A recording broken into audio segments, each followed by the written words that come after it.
Ciao a tutti, buonasera a tutti, benvenuti in questa live pre-cena per cercare di cogliere un attimino, di riprendere un attimino il discorso sul possesso, sulla differenza che c'è tra il possesso e l'amore. Diciamo che poi ci sono anche altre situazioni che si possono manifestare, come ad esempio l'orgoglio. L'orgoglio è un po' una reazione che si ha spesso ad una frustrazione legata al possesso, ma cerchiamo di andare, di partire, diciamo, un attimino per capire cosa si intende col possesso. Allora, noi viviamo comunque in una cultura centrata sull'io, sul mio. Purtroppo, che ci piaccia o che non ci piaccia, siamo, diciamo, in qualche modo condizionati da questa cultura in cui mettiamo l'io e il mio davanti a tutto. Crediamo di possedere, crediamo di poter possedere delle cose e fin tanto che sono delle cose, in realtà uno crede di possederle anche se di fatto non si possiedono, no? O per meglio dire, possiamo transitoriamente avere a disposizione un oggetto. Tanto saluto a Piccola Peste, Aida Galluccio, aggiungiamo la moderatrice. Tanto funziona nuovo. Terry 22, Eli Vinceslao, Sabri, non so, un po' di persone. La Piccola Peste. Allora, quindi dobbiamo tenere presente un po' di cose fondamentali. Raffaella, la Raffa. E tra queste cose fondamentali che dobbiamo tenere presenti, tra le cose, buonasera Lady Elvira, Patriesse. Allora, dobbiamo tenere presente questo, no? Che noi viviamo in una condizione, Raffaella, Raffa, ma tu sei la Raffaella di Roma? Sei la Raffa di Roma? Ah, Raffa. Ah, tra l'altro vi dico, il corso di Roma devo spostarlo, o sarà una settimana prima o sarà una settimana dopo, perché non riesco a farlo il 7 aprile. Adesso voglio vedere un attimino le date. Mi devono dire le nuove date, o sarà una settimana prima o sarà una settimana dopo. Cioè quindi o sarà il 31 marzo o sarà il 14 aprile. Poi dopo dirò un attimino la data, intanto qua la tolgo, Roma, probabilmente sarà il 31 marzo. Beh, vediamo. No, Milano sempre il 3 marzo, Milano sempre il 3 marzo, è Roma che si sposta, è Roma che si sposterà. Va bene, comunque. Quindi noi crediamo di possedere delle cose, ma in realtà non possediamo nulla, neanche gli oggetti materiali, neanche un'auto possediamo, perché tu ti credi di possedere un'auto, poi esci fuori, te la cilindrano, per dire, te la accartocciano e non possiedi neanche l'auto. Però noi viviamo in questa cultura del possesso in cui diciamo mio marito, mia moglie, mio figlio, mia figlia, il mio fidanzato, la mia fidanzata, il mio uomo, la mia donna, il mio gatto, io, me stesso, perché anche noi non ci possediamo, perché se cioè avere il possesso vuol dire avere il controllo totale di una persona. Voi credete di avere il possesso del vostro corpo, invece non ce l'avete, perché oggi avete il possesso del vostro corpo, io ho il possesso del mio corpo, domani ti viene una malattia e arrivederci, grazie, il tuo corpo ti abbandona. Vuol dire che se il tuo corpo ti abbandona non lo possedevi, perché possedere, diciamo che abusiamo di questo termine, no? Abusiamo di questo termine, perché il nostro corpo in realtà non ci appartiene. Una cosa che ti appartiene, tu puoi gestirla come quando vuoi, e invece una persona crede che il suo corpo gli appartenga, va a dormire, di notte gli viene un infarto, non si sveglia e muore, e il corpo non funziona più. vuol dire che il corpo non gli apparteneva, perché se gli fosse appartenuto sarebbe stato lui a decidere quanto doveva funzionare e quanto non doveva funzionare. E invece no. Intanto saluto Tania Grandi, Tania Grandi. Quindi il corpo non ti appartiene, l'auto non ti appartiene, come dire, la casa non ti appartiene neanche, perché tu ti credi che la casa ti appartenga, ma il giorno dopo viene un terremoto, te la butta giù e quindi non c'è neanche più la casa e non ti appartiene neanche più la casa. Quindi di fatto questa... Oh, bene, Tizi Jaguar, bene, bene. Questa concezione dell'io e il mio è veramente molto precaria, è veramente molto precaria. Perché? Per quale fatto è precaria? Perché noi in realtà non possediamo assolutamente nulla, non possediamo assolutamente nulla. E non possiamo possedere nulla. Dici, ma io mi compro, le persone, ma io ho messo su un'azienda, questa azienda è mia, certo, questa azienda è tua, è sponsorizzato dall'agenzia assicurativa Elohim, esatto, De Don Matteo, agenzia assicuratevi tutto. No, uno dice, ma neanche la casa è tua, no? Te lo tira giù il terremoto. Allora, quindi, oppure tu ti crei un'azienda, poi fallisce e alla fine perdi tutto. Ma quindi il possesso non esiste. Dobbiamo metterci in testa che non possiamo possedere assolutamente nulla. Zero. Zero. Non abbiamo possibilità di possedere nulla. Proprio per definizione. Proprio per definizione non abbiamo possibilità di possedere assolutamente nulla. Sì, Silvia, sì, il possesso non esiste perché tu non possiedi neanche il tuo corpo. Tu adesso sei viva, stanotte vai a dormire, ti viene un infarto e il tuo corpo ti abbandona, vuol dire che non lo possiedi. Perché se tu potessi possedere il tuo corpo, decideresti tu eventualmente quando farlo smettere di funzionare. Invece decide lui e può lasciarti da un momento all'altro, vuol dire che tu il tuo corpo non lo ottieni assolutamente. Senti Maria Teresa Scardino, se chiede ancora una volta di che si parla, vuol dire che sei un troll e ti elimino. Quindi o stai a sentire oppure ti elimino.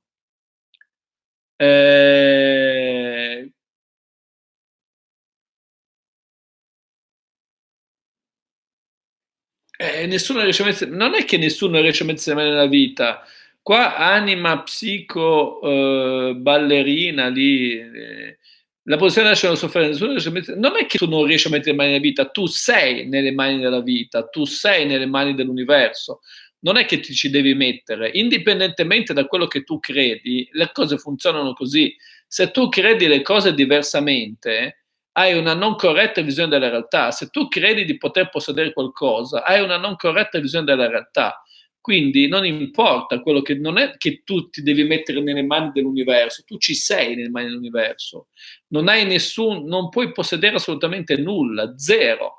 Tantomeno, come dire, se non puoi possedere il tuo corpo, che puoi morire da un momento all'altro, non puoi possedere la tua macchina, che puoi fare un incidente da un momento all'altro e te la trovi distrutta, non puoi possedere la tua casa, che può venire un terremoto, ma neanche la terra, cioè, voglio dire, può picchiare un asteroide, voglio dire, possono essere mille le condizioni.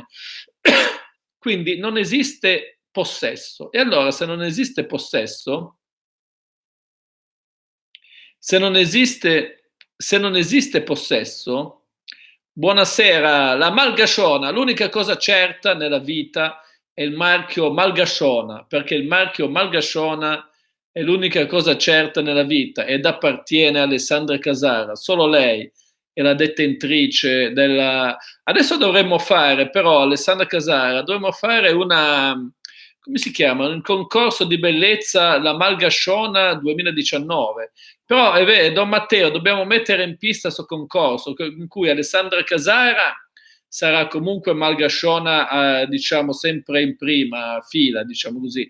Ma come Malgasciona in seconda facciamo questo concorso di bellezza, la Malgasciona, giudice, esatto, Alessandra Casara è la giudice, giudica la Malgasciona Malgasciona 2019, iniziatevi a mettere in forma che faremo sto concorso di bellezza. Malgasciona 2019, vedremo chi vincerà il titolo di reginetta della Malgasciona 2019. Malgasciona. Cosa intendi per Malgasciona? Intendo Alessandra Casara. Alessandra Casara è il prototipo, diciamo così, che Alessandra Casara è la Malgasciona perfetta. Quindi dovete, dovete come cercare di prendere spunto da Alessandra Casara, che è la Malgasciona Doc. Malgasciona Doc. Simboleggia, la Malgasciona non simboleggia, e Alessandra Casara è la Malgasciona. Comunque, torniamo al discorso precedente, quindi la Malgasciona dell'anno. Tornando al discorso precedente, quindi tanto meno possiamo credere di possedere una... Ecco, tanto meno possiamo credere di possedere una persona, no? Invece, e che cosa comporta però avere questo senso del possesso? Questo senso del possesso, soprattutto in amore, comporta l'essere infelici. Perché una delle fonti di infelicità è proprio il fatto che noi crediamo di possedere qualcuno che invece non possiamo possedere. Non possiamo possedere mia moglie, non posso possedere mia moglie, non posso possedere mio marito, non posso possedere la mia fidanzata, neanche i figli possiamo possedere, perché i figli possono pure ribellarsi. Pensate un po' a Erika e Omar, no? I genitori, come dire, meglio non possederli, i due figli così, no? Tanto sentivo che gli è andato solo 16, adesso è uscita Erika lì dal carcere, comunque sentivo, no, per fare un esempio, no? Quindi tu credi, metti al mondo i figli e poi ti trovi due figli come Erika e Omar che ti fanno secco. Comunque, quindi non abbiamo possibilità. Allora, come dobbiamo interpretare la vita? Dal mio modestissimo punto di vista, il modo migliore per interpretare la vita è interpretarlo come esperienza, come un'esperienza. Noi l'unica cosa che possiamo fare è sperimentare. Possiamo sperimentare il tempo presente. Certo, è giusto avere degli obiettivi per il futuro, sicuramente è giusto, perché uno sa almeno dove direzionarsi. Però poi l'unica cosa che possiamo sperimentare è il momento presente. Possiamo, ripeto, anzi secondo me dobbiamo crearci, avere una visione esistenziale a lungo termine. Questo per carità è giusto. Per avere una traccia segnata. Non è detto che però quella traccia riusciremo a percorrerla. Noi ci proviamo e via via sperimentiamo quello che ci accade nel momento presente.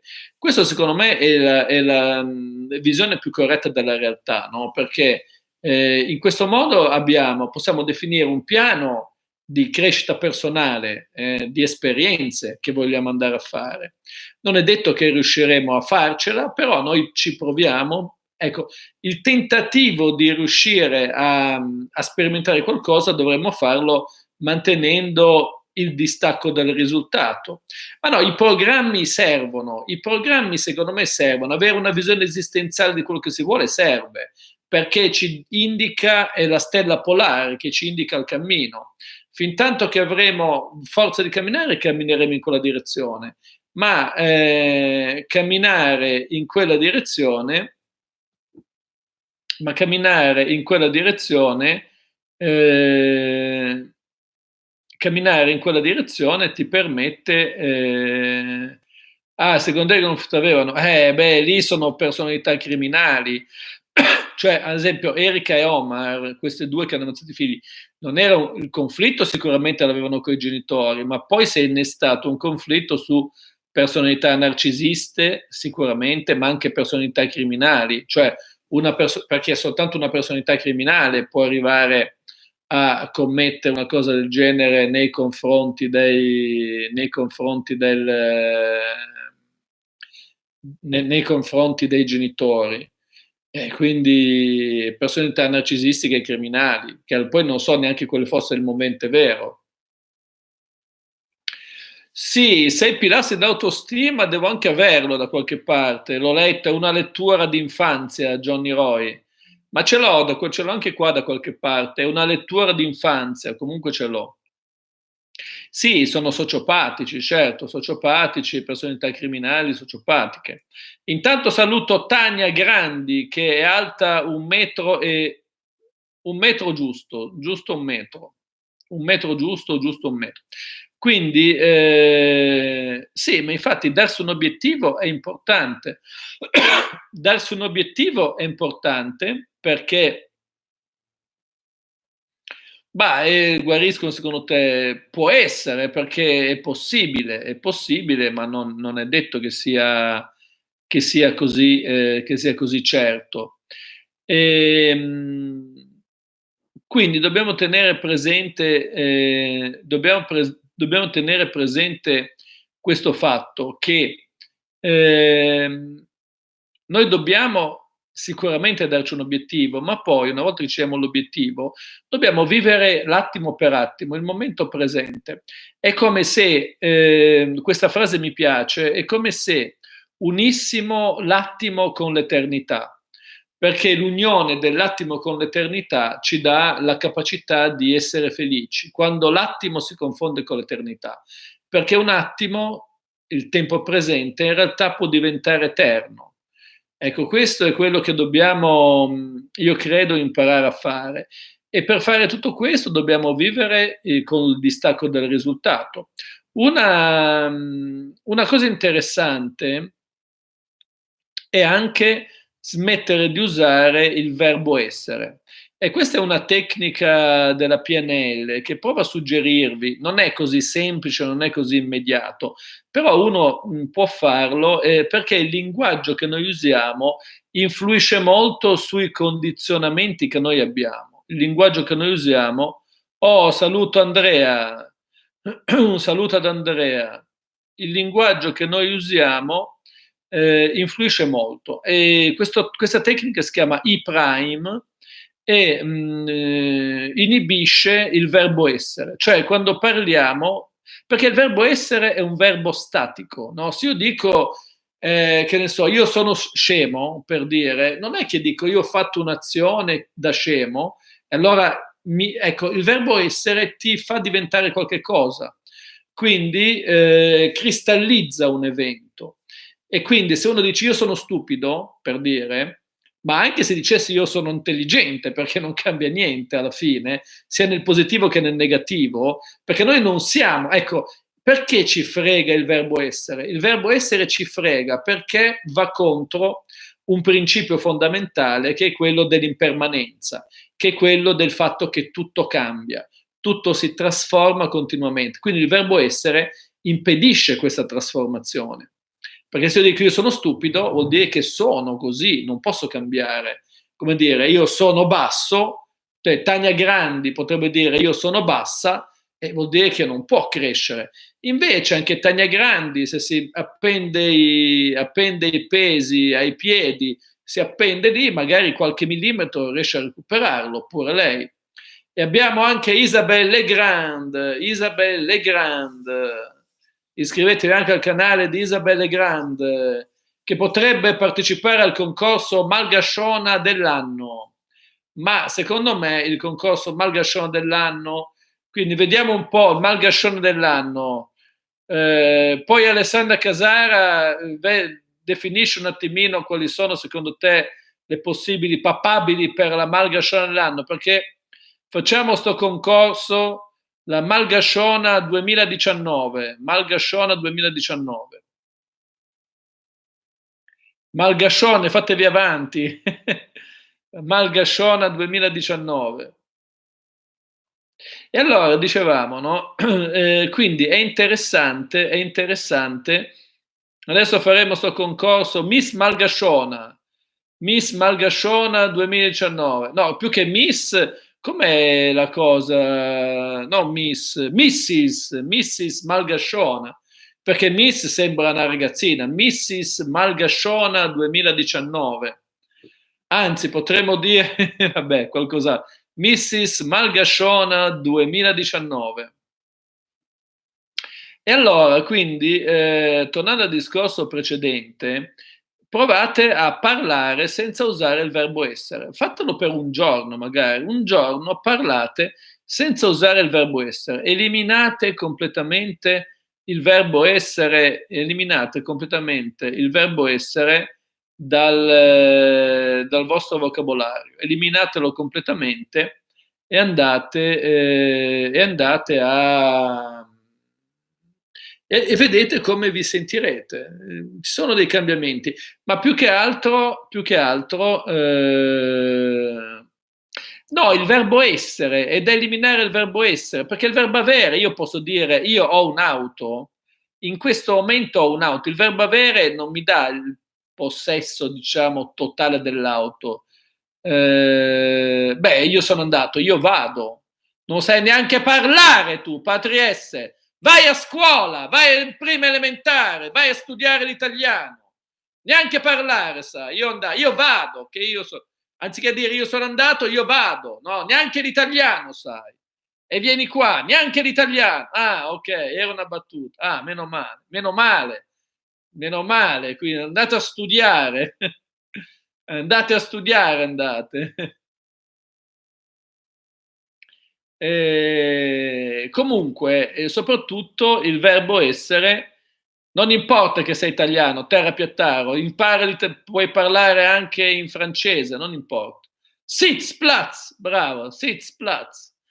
Allora, quindi è importante, no, questo. Ed è importante anche renderci conto di una cosa, di un'altra cosa fondamentale, che se eliminiamo il concetto di possesso e introduciamo il concetto di sperimentazione, cioè io non possiedo nulla, io sperimento, tramite il mio corpo cosa posso fare? Posso sperimentare quello che mi circonda e posso interagire con gli altri senza cercare di imporre i condizionamenti, perché ecco, se noi riuscissimo a eliminare i condizionamenti nostri e i condizionamenti che facciamo agli altri, creeremo i presupposti per generare quella che si chiama l'interdipendenza positiva. Che cos'è l'interdipendenza positiva? L'interdipendenza positiva è una conseguenzialità di eventi che ci porta verso una situazione positiva. Questo è un dato di fatto, no? Creiamo un'interdipendenza positiva, cioè ogni volta che interagiamo con, scusate che elimino un troll perché voi non siete neanche capaci di eliminare i troll, ogni volta che interagiamo, che non l'ho eliminato questo. Ho anche sbagliato, l'ho fatto pure moderatore. Che cazzo è?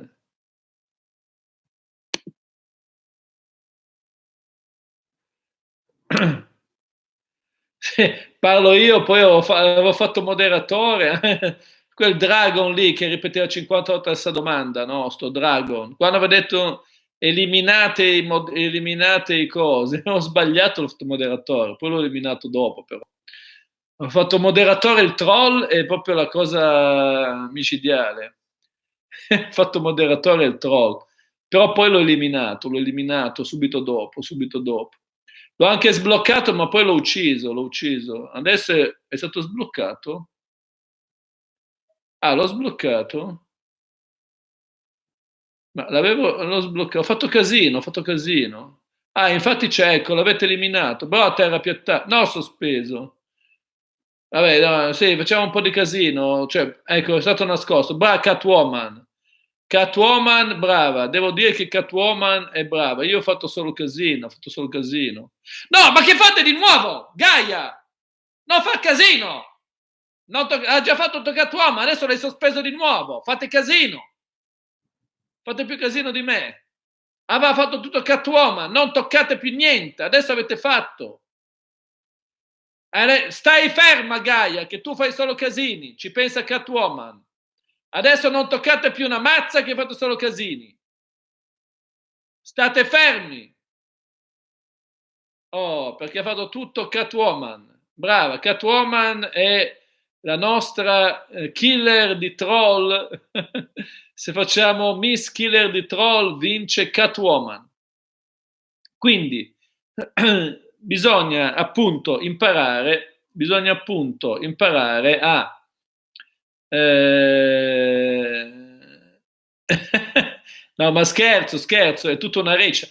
Ad esempio, questa recita qua, ogni tanto dovete fare finta di arrabbiarvi, come faccio io, perché fare finta di arrabbiarti ti permette di, come dire, entrare anche in una dinamica. No? Vedi cosa succede quando ti arrabbi, no? È importante anche questo. Cioè, sperimentare. Noi dobbiamo entrare nell'ottica dello sperimentatore. Io sperimento quello che mi capita attorno. Sperimento, gioco con la materia. Esatto, recitiamo. Un bravo comunicatore è un bravo comunic-attore.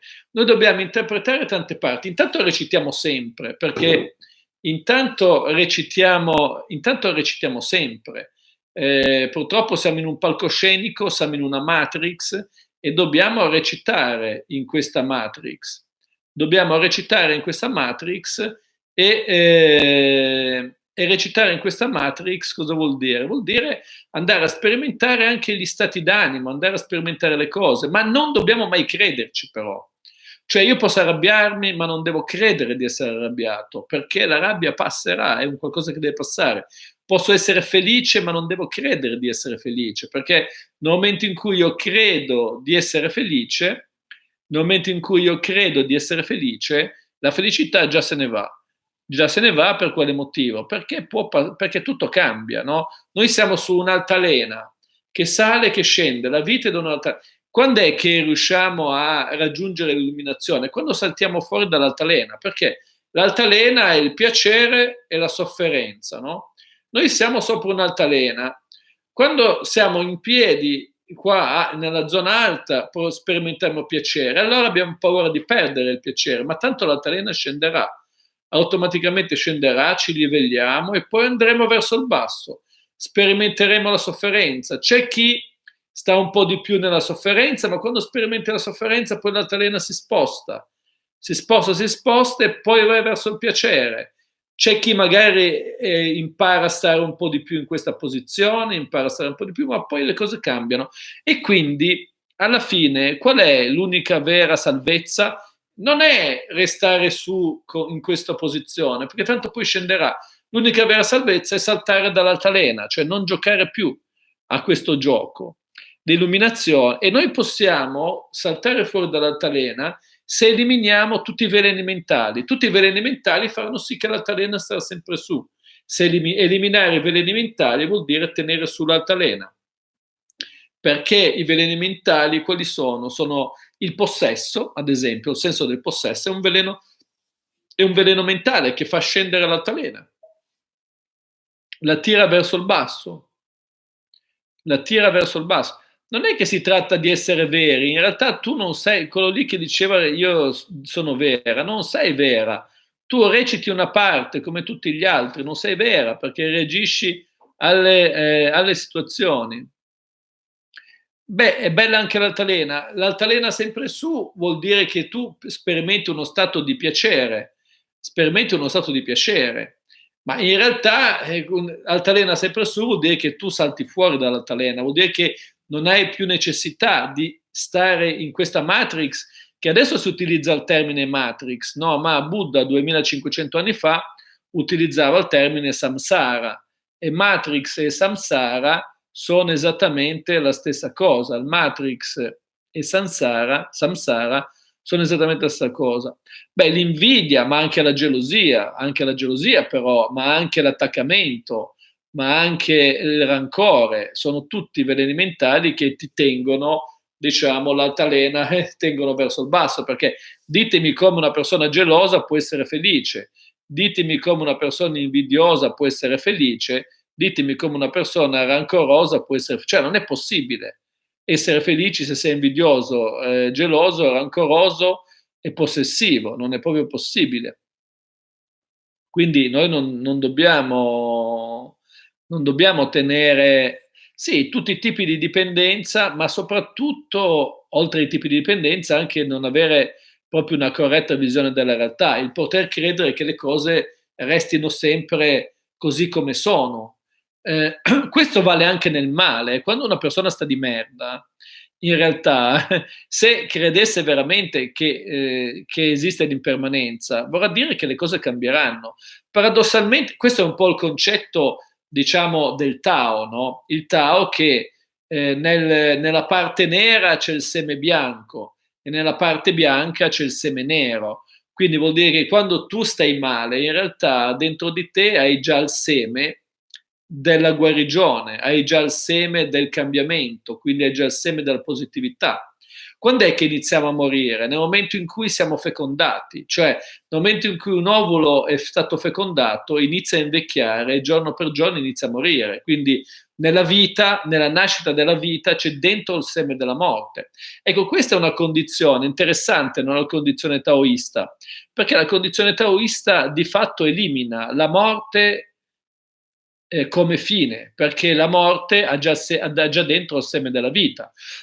Cioè nel momento in cui tu muori, hai dentro già il seme della vita, rinascerai in qualche modo, non si sa come, ma rinascerai. E nello stesso momento, nel momento in cui nasci, hai già dentro il seme della morte, perché diciamo le cose come stanno, nel momento in cui un ovulo viene fecondato da uno spermatozoo e si crea un uovo, quest'uovo inizia a morire e inizia a invecchiare. Un bambino che nasce vecchio di 9 mesi, nasce vecchio di 9 mesi. Eh, quindi morte e vita, diciamo, sono epifenomeni della stessa realtà. Sono epifenomeni della stessa realtà e nella vita c'è il seme della morte, così come nella morte c'è il seme della vita. Per cui nella sofferenza, quando stiamo veramente male, se noi ci lasciamo anche andare un po' all'universo, abbiamo dentro il seme del piacere, il seme della rinascita. L'unico modo per venire fuori dal samsara è capire, riuscire a capire, cioè, vabbè, come dire, e acquisire la saggezza. La saggezza vuol dire avere veramente una corretta visione della realtà. È fondamentale avere una corretta visione della realtà.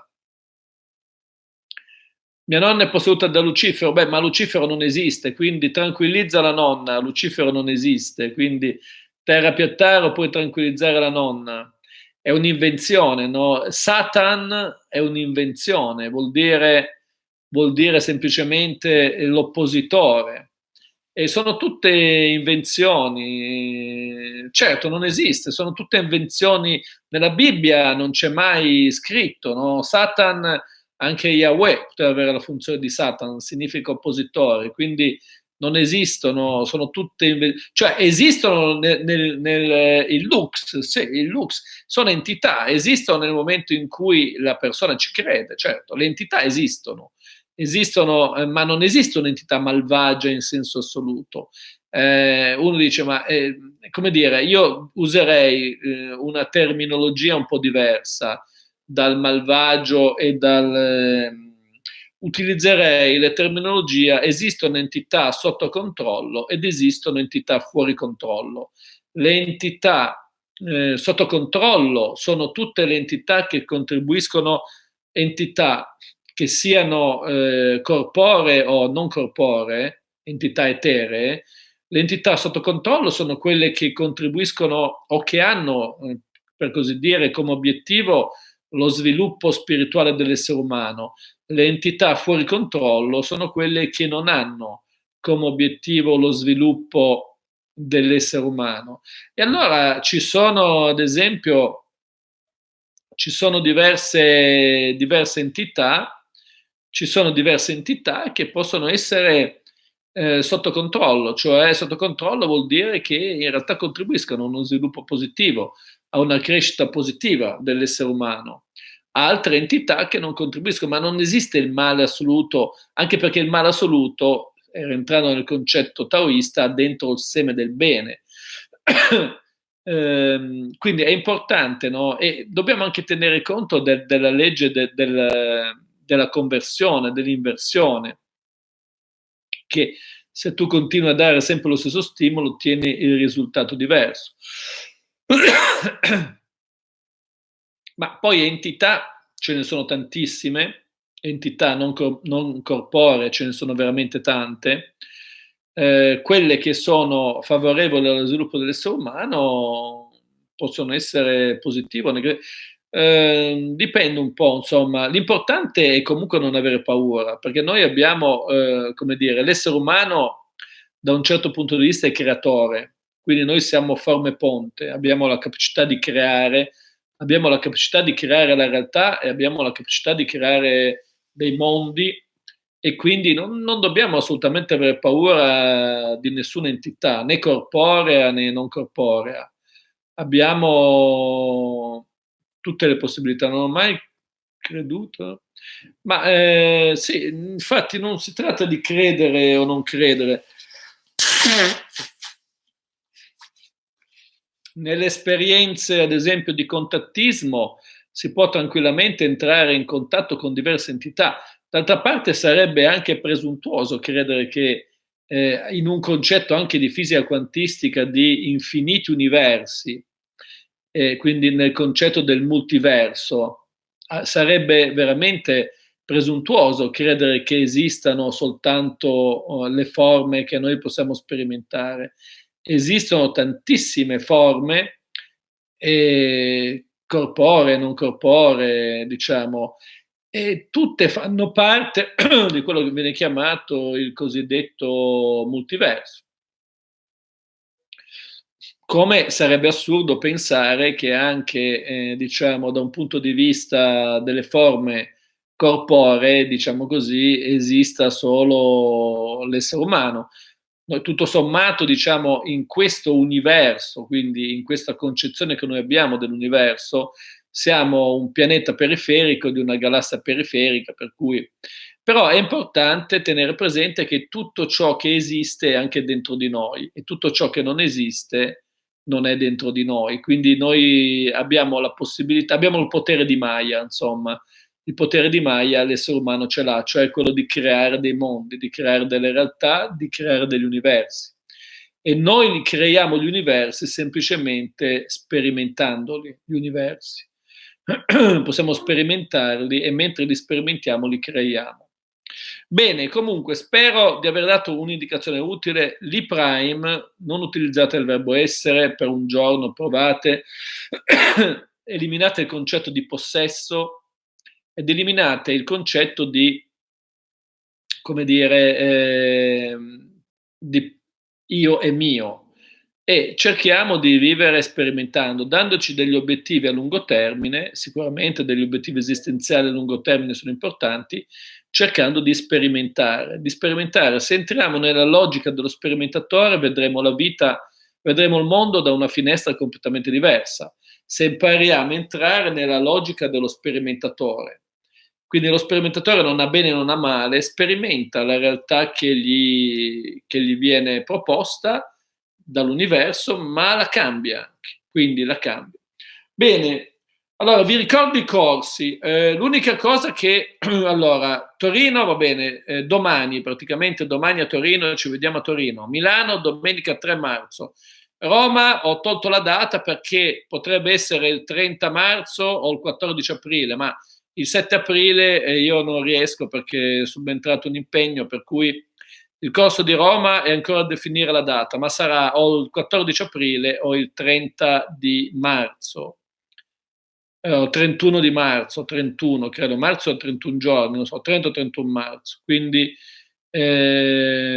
corso di Roma da definire la data, ma Torino domani, quindi primo appuntamento domani a Torino. Pasqua non so, credo che sia a fine marzo, ma Milano devi iscrivermi. Allora, chi fosse interessato a info per il corso di Milano del 3 marzo deve iscrivermi al 333 15 11 703. Comunque Milano in centro, zona Garibaldi mi sembra, però dovete iscrivermi, non è che uno si presenta lì, vi mando tutte le info. Bene, un saluto a tutti, ci vediamo questa sera. Pasqua il 21 aprile, quindi va bene, comunque, quindi Pasqua il 21 aprile, ok. Ci vediamo questa sera e se ci siete, saluto Andrea, ci vediamo questa sera alle 22:30, 22:30, non andate a dormire. E anche la nostra amica Malgasciona, che ieri ti sentivamo russare da qua, Malgasciona, non so se ci sei ancora. La Malgasciona, ci sono, poi la sentivamo russare di qua. Noi vogliamo una Malgasciona sveglia, Malgasciona. Ti sentivamo russare. Stasera non so di che si parla, decido, guarda, un microsecondo prima. La Malgasciona è già lì che russa, decido prima, pochi secondi prima, quello, secondo l'ispirazione. Bacheca la pantera, bacheca la pantera, bacheca la pantera. Va bene, un saluto a tutti. Tra l'altro non ho visto neanche la Canetti. Sitzplatz. Chissà che fine ha fatto la Canetti. L'ho mandata in giro a fare i suoi bisogni. Boh, sparita pure la Canetti. Va bene, un saluto a tutti e ci vediamo più tardi. Ciao a tutti. Sitzplatz.